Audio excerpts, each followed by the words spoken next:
रमेश अब बड़ा हो गया था। पढ़ लिख कर अब उसकी एक अच्छी सी नौकरी एक शहर में भी लग गई थी। कुछ दिनों के बाद उसकी माँ बाप ने उसकी शादी एक सुंदर और सुशील लड़की से करा दिया, जो कि वो भी नौकरी करती थी। अब रमेश और पत्नी दोनों जॉब करते हुए एक साथ ही शहर में बस गए थे। कुछ दिनों के पश्चात रमेश के पिता भी अब इस दुनिया को छोड़कर चले गए, जिसके बाद उसकी माँ एकदम से अकेली हो गई थी। जिसके बाद कुछ दिनों के बाद रमेश अपनी माँ को साथ रहने के लिए शहर ले आया।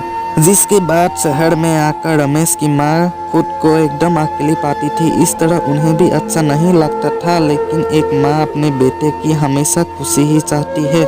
सो धीरे धीरे वो शहर में रहना भी सीख गई थी। लेकिन रमेश और उसकी पत्नी हमेशा अपनी माँ को समझाते रहते थे कि ऐसा मत करो, ये मत करो।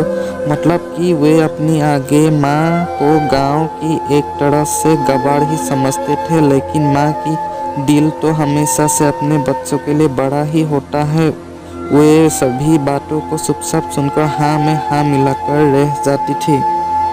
एक दिन की बात है, सुबह रमेश की पत्नी को ऑफिस जल्दी जाना था। सो वो सब कुछ जल्दी से तैयार करके रमेश का खाना पैक करके ऑफिस चली गई।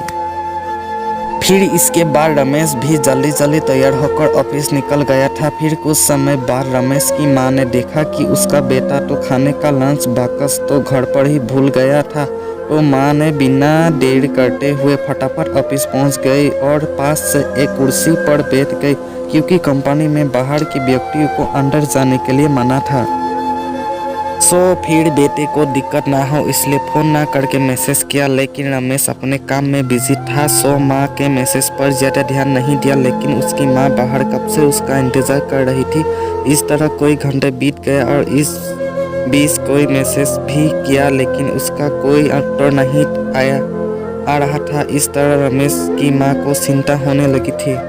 लेकिन रमेश अपनी माँ के कई मैसेज आने के बाद वो अंदर ही अंदर गुस्सा होने लगा था। आज तो उन्होंने तय कर लिया था कि आज घर जाकर माँ को खूब अच्छी तरह से समझा देगा कि यह उसका गांव नहीं है जो कुछ भी मनमानी करती रहेगी। और इस तरह शाम हो गया।